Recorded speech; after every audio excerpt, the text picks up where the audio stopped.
Aminado ang pambansang ginoo na si David Licauco na seloso siya sa tunay na buhay. Sa fans kaya na gusto silang magkatuluyan ni Barbie Fortesa. Anong masasabi niya? Ating saksiyan. Kung si Jack Roberto ay may JRU na nag-o-offer daw ng kursong anti-silos, si David Licauco naman ay may DLSU o David Licauco Seloso University. Sa guesting ni David sa Fast Talk with Boy Abunda, umamin si David na seloso siya pero nasa lugar naman daw.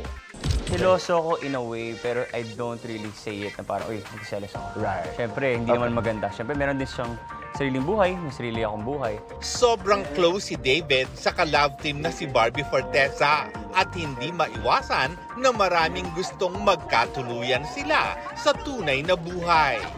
Kailangan mo na din intindihin na on a fan's perspective kasi humahanga sila sa amin eh.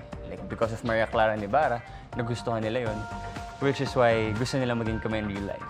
So, although may mga hates, we try our best to understand that. Malaking shift naman para kay David ang karakter niya bilang may pagka-bad boy na si Carding sa maging sino ka man mula sa pagiging mga ginoo sa Maria Clara at Ibarra. Hindi naman daw naging mahirap sa kanya ang pagganap sa bagong katauhan na binibigyang buhay niya.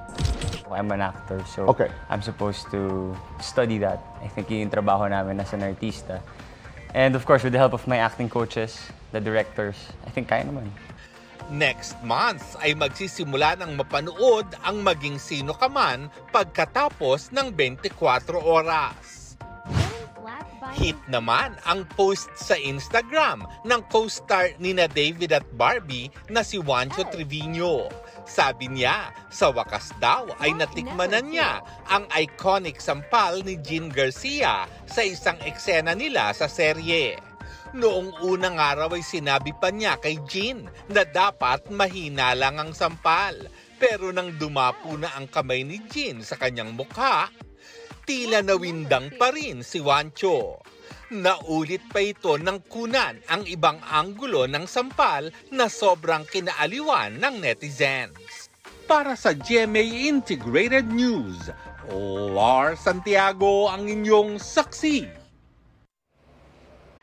Mga kaibigan, samahan niyo kaming saksiyan ng mga balita. Mag-subscribe sa GMA Integrated News sa YouTube. Para sa mga kapuso abroad, samahan niyo kami sa GMA Pinoy TV at sa www.gmanews.tv.